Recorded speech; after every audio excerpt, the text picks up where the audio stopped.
Hi, I'm sharing this video from Vancouver Island TV. Link in the description below to the original video. I think they want this information out there. That's why I'm also sharing it. I think you guys should share it too. It's very important. And what else can I say? But I tried to tell you. I really did try to tell you.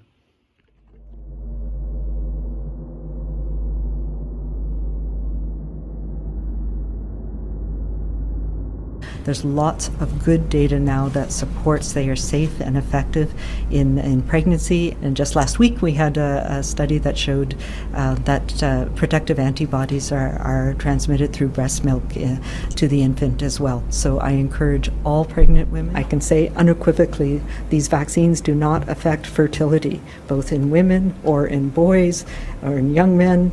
They do not affect fertility. There's no way that they can do that.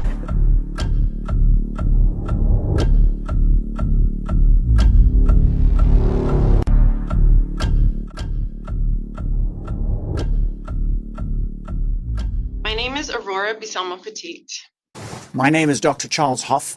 I'm a family doctor from southern British Columbia.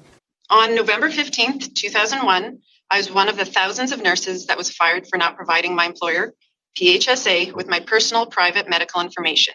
When I started to see very serious side effects in my own patients, within 3 months of the onset of the vaccine rollout, I had one patient who died suddenly after his shot. I had 3 people who were clearly going to be permanently disabled and a number of others who were seriously injured.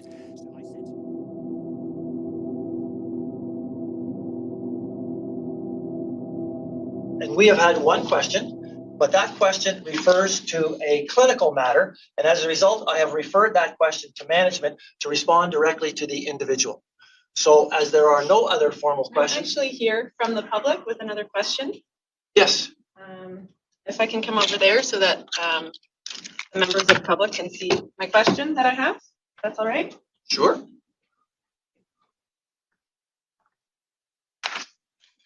Thank you. I appreciate you having me in here today. So my name is Aurora Bisalmo-Petit. On November 15th, 2001, I was one of the thousands of nurses that was fired for not providing my employer, PHSA, with my personal private medical information, specifically if I had received the COVID-19 injection. It has been just over a year now, and my assertions that the injection is not the panacea for stopping either contraction or transmission of this virus that you have asserted it to be have been overwhelmingly substantiated. Pfizer has admitted it lied about its COVID-19 vaccine efficacy before it entered the market. It is commonplace for those who have received their 3rd, 4th, 5th doses to get COVID, even if they've been vaccinated. Surely you can all see that the current strategy is not doing what it was purported to do. There's no way that they can do that. You demonize those like me, stating that we were a threat to patients, the public, and the healthcare system, while you hypocritically ask nurses with active COVID illness to continue working in the healthcare system. Somehow, magically, vaccinated nurses who are sick are not a risk to others, but non-vaccinated nurses who are healthy are a risk. I fail to glean even a shred of logic in that. Perhaps someone here can enlighten me. There's no way that they can. So here we are, more than a year later, our healthcare system on the brink of collapse, and the healthcare worker injection mandate continues to be in effect. Despite the vast amount of evidence discrediting the validity of the order, despite every other province in this country and many countries around the world acknowledging this approach is neither scientifically sound nor effective, despite the tens of thousands of COVID-related sick calls all of our health authorities have received after the non-vaccinated healthcare workers were fired and thus not spreading COVID in the workplace. So again, perhaps someone here can enlighten me as to what is different in BC. Last week, November 16th, 2022, I emailed the entire board of directors and executives of PHSA with an investigation summary into how PHSA has handled COVID management. Who among you did not receive this email? Okay, I'll take that everyone received it. I have on hand a printed copy of this email for each of you, so there is zero plausible deniability that each and every one of you has been personally provided with this information. As a reminder, in this email, I quoted PHSA's Stop the Line policy, which states, this is a process to clearly express patient safety concerns, and when asked to do so by others, stop and immediately respond to an expressed patient safety concern. I first raised my concern to the board and executive a year ago, November 24, 2021, when I submitted a question for an open board meeting.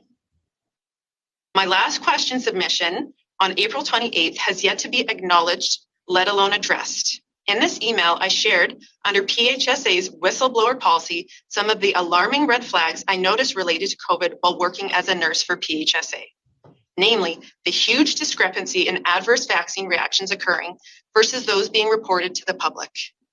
We haven't even begun to delve into the responsibility PHSA holds as the employer of Bonnie Henry and the parent organization of the BC CDC. In this email, an abundance of credible resources were included.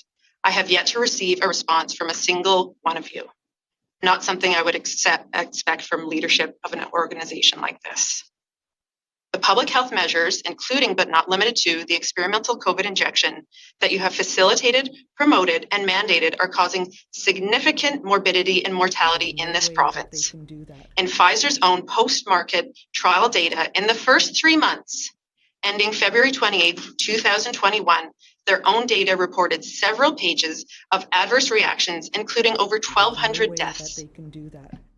Myocarditis, among other cardiac issues, severe neurological issues, and a horrific rate of fetal demise in mothers who discovered they were pregnant when they received the injection. There's no way that they can do that. The increased all-cause mortality and decreased live births have been impacted globally at rates never seen before, not even close to it. They can do that. Our healthcare system was already failing before COVID. It is now on the brink of irreparable dysfunction. I, as a nurse, one of the many thousands, am now on welfare and lining up at the food bank every 2 weeks because you continue to uphold a mandate that is not scientifically sound, ethical, moral, or lawful. How do you sit right with yourselves doing this? Are you really so obstinate as an organization and as leaders within this organization that you would rather watch our healthcare system implode than acknowledge your wrongdoings and take steps to remedy them? So my question to you, as I've provided all of you with ample information, credible resources, every single one of you received this email. Has this information been looked into to a depth that you can, with 100% certainty, say, this woman is out of her mind and she's making stuff up? Because if I'm wrong, I'm just one delusional woman. If you are wrong and you are ignoring these warning signals that I've sent you, you are continuing to contribute to the grave harms and murders of people in this province. So are you 100% sure that the information that I have sent you is not correct? That is my question to you.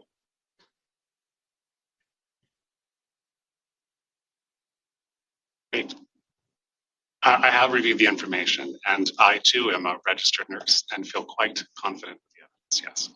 So you reviewed all of the information in my email? I just actually answered your question to me, and I feel, as a registered nurse, completely confident with the information, yes. Question has been. Okay, and I get one follow-up question. Follow-up question. So you said you reviewed all of the information. Does that mean the information that I sent you? I have reviewed your information, and I am confident in the evidence the province is using.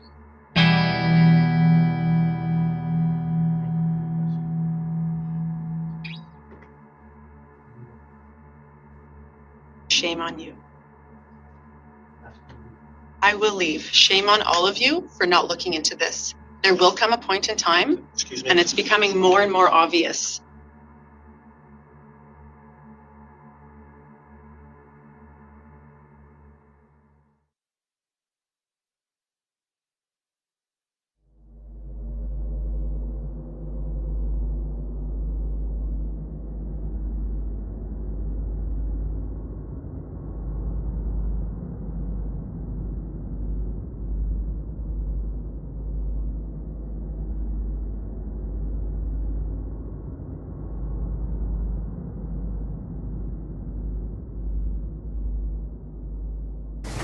My name is Dr. Charles Hoff.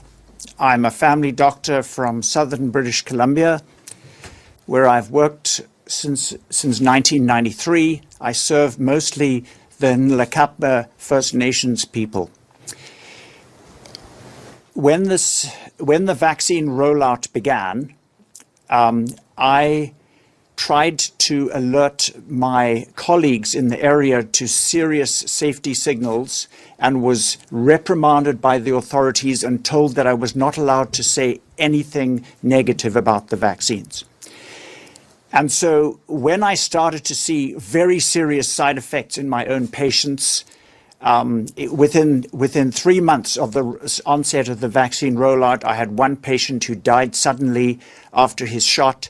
I had 3 people who were clearly going to be permanently disabled and a number of others who were seriously injured. So I sent an open letter to the British Columbia Public Health Officer, Dr. Bonnie Henry, to inform her of these safety signals. Her response was to refer this to her top vaccine safety specialist, Dr. Monica Naus, who assured me without any investigation of any of my patients that these were all coincidences. So I said, I said to her, I've been family doctor to these people for 28 years. I know them very well, and there is no other medical explanation for these terrible, disabling symptoms that they have. She insisted that they were all coincidences and told me to just submit vaccine injury reports. So I started submitting the reports, and ultimately I submitted 14 in total, and when every single one was denied as a coincidence by public health, I gave up. To this day, I have 36 vaccine injured patients. This is just the COVID vaccines I'm talking about in my practice, and I have a small one-man practice of approximately 1,100 people. So the second response of the authorities to me trying to alert them about what was happening to my own patients was to send a warning letter. The College of Physicians and Surgeons sent a warning letter to every registered doctor, warning them that if they spoke misinformation about COVID or the COVID vaccines, that they would be investigated and, if necessary, disciplined. In other words, this was effectively a gag order to the entire medical community. These shots are safe and effective. Don't say anything to the contrary. You will be putting people at risk. So ultimately, I was charged with spreading misinformation. And to cut a long story short, after they eventually dropped those charges, shortly before my trial, because I had a brilliant lawyer and 8 world-class expert witnesses to defend me, the only reason that the college could give me for why they dropped the charges is that this process has already fulfilled its purpose of acting as a deterrent to other doctors who may wish to spread misinformation. So this gag order, this warning to doctors to not spread what they called misinformation, effectively created an illusion of consensus. Because the doctors were too afraid to speak up, all the doctors thought that there were very few doctors out there trying to raise the alarm of what was happening, because it was clearly devastating. And I pointed out in my letter to Dr. Bonnie Henry that at that point, which was 15 months into the pandemic, we had not had one single person in our town needing any health care for COVID at all. And as soon as the vaccine rollout started, then the real problem, the real casualties emerged. And I pointed out to her that it was clear to me that the COVID injections were more dangerous than COVID. So, of course, the response of the authorities is, well, yes, it's unfortunate if a few people get hurt, but the vaccines are saving millions of lives. They are keeping people safe. So one needs to keep in mind that in the first year of the pandemic, there was absolutely no increase in the number of people dying in Canada. If we look at all-cause mortality in the first year of the pandemic, it was no different than what we would expect. The increase in all-cause mortality started after the vaccine rollout. In the United States, they have now had approximately 1 million excess, these are non-COVID excess deaths since the vaccine rollout. So this idea that the vaccines have saved millions of lives is absurd. The number of people dying is higher than ever. The open VAERS, so as I mentioned, vaccine injury reporting in Canada appeared to be censored, as I discovered, when literally of the 14 reports that I submitted, 100% rejection from public health. So we have to look to other nations. Since Canada had a censored vaccine injury reporting system, so the open VAERS in the United States records 39,000 people who died unexpectedly within 28 days of their COVID shot. 39,000. And 72,000 who were permanently disabled within 28 days of their COVID shot. And they continue to tell us that this is safe and effective. There seems to be no ceiling on how many casualties there need to be before they shut this down. So I am part of this Allison inquiry advocating for the safety of my own patients and for all Canadians. Thank you.